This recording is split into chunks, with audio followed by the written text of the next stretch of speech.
सत्य वचन।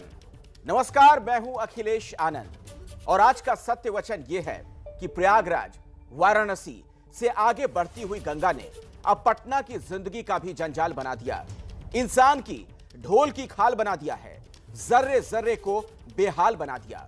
और ऐसी स्थिति में हो यह रहा है कि बिहार की राजधानी पटना जिले के 100 से ज्यादा गांव में बाढ़ में समा गए हैं। नेता मंत्री सब हवाई यात्रा कर निकल जाते हैं। राम जाने ऊपर से क्या दिखता है क्या नहीं दिखता है, लेकिन हमें तो हकीकत देखनी थी, आपको हकीकत दिखानी थी। और सत्य वचन यह है, बिना जमीन पर जाए, बिना उस मटमैले पानी में उतरे हकीकत नहीं पता चलती। यह बात नेता नगरी को भी समझते हुए सत्य वचन को देखना और समझना होगा।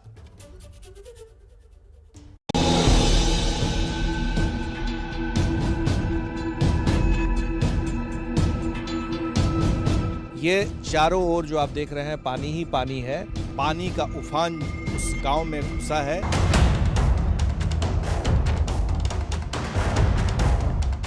तबाही का आलम हम आपको दिखाएंगे कि किस कदर लोग जो हैं वो परेशान हो गए हैं। ये ना बहुत बड़ा जगह है या नहीं, कैसे रहे उसी बाल बच्चा के लिए कैसी रात भर जगरना करते हैं, रात भर जाग कर रहते हैं।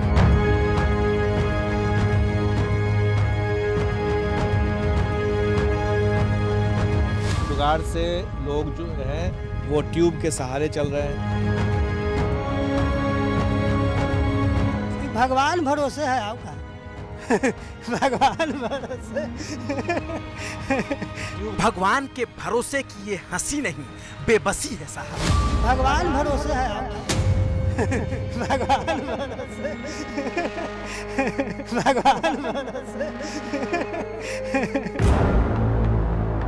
और सरकारी निकम्मेपन का लबादा ओढ़े जब ऐसी बाढ़ आती है तो जानते हैं क्या होता है। चलिए आज बारीकी से जान लेते हैं। नेता नगरी से लेकर अधिकारियों के आडंबर तक की कोठरी के बीच गरीब जनता की मुफलिसी को भी पहचान लेते हैं। सांप बिछा आता है, रात का खाना पीना नहीं मिलता है, नमक रोटी खा खा कर रहते हैं। एक गरीब का बच्चा नमक रोटी खाकर जीता है इस बाढ़ में। खुद गरीबी का स्वांग रचाकर बिहार की सत्ता में आने वाले नेताओं के कान तक आज इन बच्चों की आवाज पहुंचा कर रहे हैं। खाने के दिक्कत होती है, रहने की दिक्कत, सांप बिछा के डर लगती है, नून रोटी खाती है, नून रोटी खाती है। तोतली जुबान से ये बच्ची जब कहती है नून रोटी खाते हैं तो ये जुबान सिर्फ भूख की दास्तान नहीं सुनाती, बल्कि आजादी का जश्न मनाने की तैयारी कर रहे हिंदुस्तान के तमाम नीति नियंताओं को लानत पहुंचाती है। इन बच्चों की आंखों में झांक कर देखेंगे तो ये आंखें धिक्कारती है उस व्यवस्था को जिसमें ये बच्चे घर में फंसे हैं और इन तक नाव नहीं, खाने का सामान नहीं, नून रोटी खाकर रहते हैं। नून रोटी खाती है, नमक रोटी खाती है। दीवार पर बैठते लात कैसे रहते हैं। अच्छा, नेताजी लोग आपसे वोट कैसे मांगने आते हैं? आते हैं तो हाथ जोड़ लेते हैं, दीजिए ना मेरा वोट दे दीजिए, ऐसे कर दीजिए, वो काम ना। हाँ, हमरा देखिए कि घर में पानी होले हुए, देखिए कैसे खाना बन रहा है, देखिए खाना कैसे बना रहा है। क्योंकि बच्चे बिलख रहे हैं भूख से, पिता के साए छटपटा रहे हैं। छटपटाहट है लाचार, माँ के सीने में चढ़ रहा है धुएं का गुबार। ये राजू प्रसाद हैं, उनका परिवार है, छोटे छोटे बच्चे हैं। इन्होंने कहा कि मैं वहाँ पर था तो इशारा करके मुझे बुलाया अपनी तकलीफ दिखाने के लिए, इसलिए मैं रोक नहीं पाया इनके घर में अंदर घुसने से, और मैं आपको दिखा रहा हूँ। कैसे चलता है? नमक रोटी खाते, एक दिन नमक रोटी पकाते, एक दिन खाते, कहीं है कहीं नहीं, वह न जुटता है।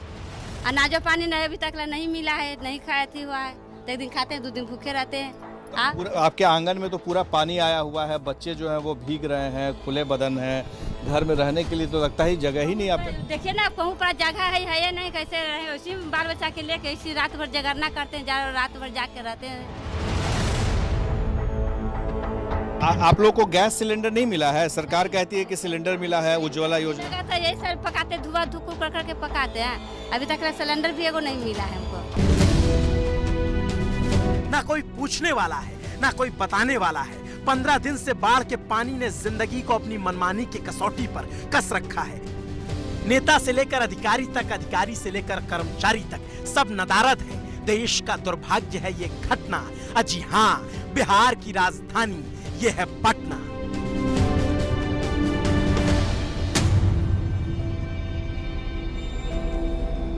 और इस पटना के ग्रामीण इलाकों के हाल हुए क्या, चलिए एक सफर संवाददाता प्रकाश कुमार और कैमरामैन शैलेश सिंह के साथ नीतीश सरकार की आंखों को खोलने के लिए भी कर लेते हैं।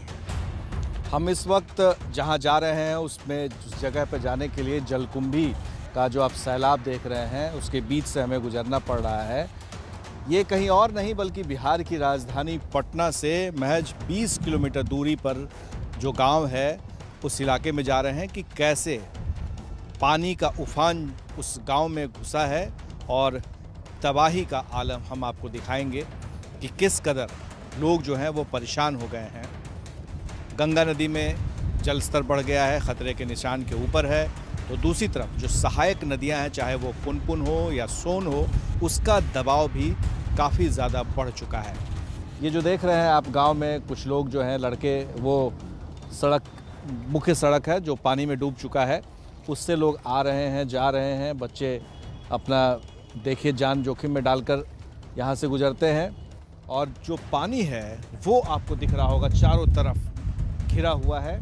और सबसे बड़ी बात यह है कि जब लोग गांव में फंस जाते हैं तो उस वक्त उनके सामने जो बड़ी मुसीबत होती है और वो ये है कि नीचे में तो पानी का सैलाब है ही, घरों में पानी है, सांप बिच्छी इन सब का तो खौफ रहता ही है। अगर ऊपर से आसमान से भी आफत बारिश शुरू हो गई तो उसका नतीजा भुगतना पड़ता है।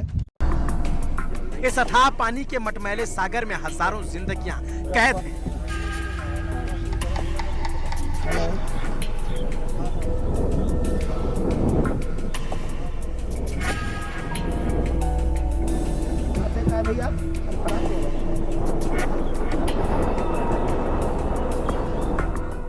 बगल में पटना से फतुहा की ओर जाने वाला नेशनल हाईवे 30 जाता है। उससे नेता, मंत्री, विधायक, अधिकारी सब जरूर जाते होंगे, लेकिन मजाल है कोई इन गरीब के बीच झांकने आया। डूबते हैं ना सर, डूबे करते हैं। हम लोग तो एगो इतना इतना पानी में हेल के गए दवाई लाने के लिए, और एक कपड़ा वहाँ छोड़ दिए 4 लाइन पर। अब सूखल कपड़ा पहन के दवाई लावेंगे। अखनी नहीं नाव रहता तो हेल के जाते, वैसे ही भींगते तितते जाते, फिर तबीयत खराब हो जाता। हम लोग तो ऐसे मर ही रहे हैं। प्रयागराज, वाराणसी में तबाही मचाते हुए गंगा जब आगे बढ़ी तो पटना पहुंची और फिर नेशनल हाईवे 30 के आसपास के गांवों में प्रलय मचा दिया। और ऐसी स्थिति में इंसान की जान तब मामूली हो जाती है जब ऊंचे खंभे पर बंधे ट्रांसफार्मर के गले तक पानी चढ़ जाए तो कोई क्या कर पाए। 10 फीट ऊपर लटकने वाले तार को जब बाढ़ का पानी चूम ले जाए तो कोई क्या करेगा। यही ना सिर्फ बेबसी और लाचारी से देखता रहेगा।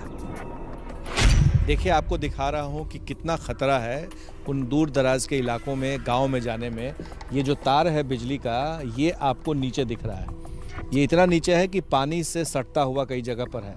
अगर थोड़ी सी भी चूक होगी और बिजली गलती से अगर इसमें हो तो आपको करंट मार सकता है और आपकी मौत हो सकती है। कई जगहों पर आपने सुना होगा कि बिजली के गिरने से पानी में लोगों की मौत हो जाती है। तो वही मैं दिखा रहा हूँ कि ये जो तार का जाल दिख रहा है, पानी नीचे से है, आप नीचे नहीं जा सकते हैं। ऊपर से इतना नीचे हो चुका है बिजली का तार कि उसमें अगर गलती से आप सट गए तो फिर आपकी मौत निश्चित है, अगर इसमें पानी में बिजली का करंट आ जाए और अगर बिजली ना। फिलहाल सुरक्षा के दृष्टिकोण से बिजली अब नहीं है और जब तक कि यहाँ पर सब सुरक्षित नहीं हो जाता है तब तक पानी नहीं आ जाएगा। ये स्कूल है। अंग्रेजी मीडियम में पढ़ने वाले नेताओं के बच्चे इन तस्वीरों को देखकर ओह माय गॉड कह देंगे, लेकिन इस पानी के अंदर गांव और उस गांव में फंसे बच्चों की हाय माई हाय पप्पा जैसी स्थिति हो गई है। घर घर में पानी घुसा है, इंसान जहां था वहीं रुका है और बच्चों की हालत तो पूछिए मत। बहुत मजबूर है, नैया सर नाव दे दीजिए बहुत जल्द सर। एक अदद नाव की ज़रूरत है सबसे ज़्यादा, ताकि जो पानी में लोग घिरे हुए हैं, जो दिन का काम होता है कम से कम वो काम कर लें और जो सामान खरीदना हो ज़रूरी का उसे वो ला सकें। गांव-गांव डूबे हुए हैं और इनके पास नाव नाम की चीज नहीं है। इन जगहों पर अथाह पानी है, हर कदम पर मौत का खतरा। लेकिन जब सरकारें आंख मूंद लेती हैं साहब, तो जिंदगी को हथेली पर रखकर निकलना भी खतरा नहीं लगता जिंदगी के लिए। और शायद यहाँ के लोग भी इस बदहाल स्थिति को अब अपनी नियति मान चुके हैं। तभी तो बच्चा बच्चा ट्यूब की जुगाड़ के नाव के सहारे चल रहा है। पानी जब तक रहेगा तब तक ऐसे ही आप लोग चलते रहेंगे? हाँ, ऐसे ही चलते रहेंगे। जब नैया आएगा तब नैया से यूज होते रहेगा, तब तो यही नैया है। हाथ में पतवार लिया ये बच्चा बड़ी ही खुददारी से कहता है, जब नाव नहीं है तब यही चलाएंगे। और यकीन मानिए, लगभग पूरा का पूरा इलाका इसी के भरोसे है। प्राइवेट क्रूज में सवारी करने वाले नेताओं और माल चापते अधिकारियों का तो नहीं पता, लेकिन हमारे संवाददाता प्रकाश कुमार सिंह इनके दर्द को महसूस करने के लिए आज उतर गए इस पानी में, इस ट्यूब की नाव पर। क्या नाव का सहारा नहीं है इसलिए आप? ना, नाव नहीं है। नाव रहता तभी कौन, तो खतरा से खाली है सर। देख नहीं रहा है कैसे डर रहा है। ये तो जान बचावे लगी अपना रखे हुए हैं। तो इससे क्या पूरा परिवार आप लोग कहीं जाना होता है? हाँ। एकरा से पार इतना दूर हो जाते हैं, था ये नहीं है, हिलाओ पानी है, तब कौन उपाय है। ये जो जुगाड़ वाला जो आप लगाए हुए हैं, तो क्या कभी इससे हवा अगर अचानक बीच में निकल गया ना, तो फिर ले जाके 4 लाइन पर हवा भरवाया। इसमें किसी आप लोग जो है पूरा परिवार इधर से आते जाते हैं? हाँ। जब भी कुछ दरकार पड़ा था अपना उतर के चल गए, अपना खोले हुआ से इधर आदमी रहा खींच लिया। अगर ये रस्सी नहीं रहेगा तो? रस्सी नहीं रहेगा तो खेप के आने पड़ेगा, लग्गी एगो रखे पड़ेगा। ये जुगाड़ कैसे आप लोग के दिमाग में आया? ये सब तो जुगाड़ का से अच्छे करने लगे सर। इतना ना दिमाग है कि हाँ भाई, अब पानी में अब नाव का सुविधा नहीं है, तब कुछ तो बनाने पड़ेगा ना जाने आने के लिए। अब छोटा छोटा बच्चा है, तो बच्चा का अब हमारे सबके तो था है नहीं है, तो बच्चा के अब कौन हिसाब होगा। इस ट्यूब के मालिक राजन का आधा घर पानी में समाया है, आधे पर जिंदगी को बसाया है। और इस बाढ़ में इसी ट्यूब रूपी दोधारी तलवार पर समूचे परिवार की जिंदगी को टिकाया है। और जब पूछिए कि सरकार से कोई मदद के लिए नहीं आया, तो फिर जवाब हंस कर देती है, शायद सरकार की नीयत में कमी है और इनकी नीयति भी फूटी हुई है। सरकार की तरफ से अब तक कोई मदद मिली है? कुछ नहीं। कोई आया प्रशासन से ना कुछ के लिए? नहीं। जबकि ये जो 4 लेन है ये तो बगल में है, ये ट्रक बस प्रशासन के लोग सब निकलते हैं। कोई नहीं आई ना, अभी आप फर्स्ट में आया। कोई नेता, बड़ा नेता, विधायक कौन है? कोई नहीं। मंत्री विधायक कोई नहीं। तो आप लोग ऐसे ही चलते रहते हैं, जिंदगी की गाड़ी ऐसे ही चल रही है ट्यूब के साथ? भगवान भरोसे है आपका। भगवान भरोसे।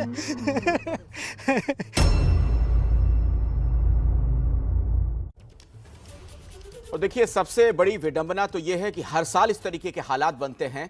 इन सब के बावजूद सरकार पहले से कोई मुकम्मल व्यवस्था नहीं करती है। सरकारी इमारतों और बाजारों में तिरंगे के रंग में लाइटिंग की जा रही है।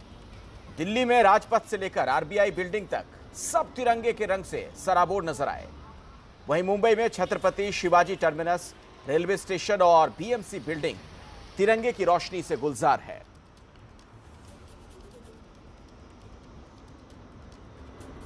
तो आप देख रहे हैं 15 अगस्त के मद्देनजर किस तरह की तैयारी नजर आ रही है। तमाम सरकारी इमारतें खूबसूरत रंगों में नहाई हुई।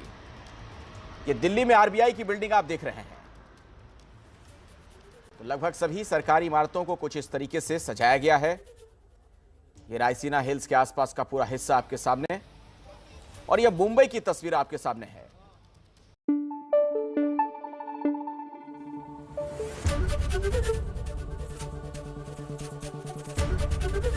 एबीपी न्यूज आपको रखे आगे।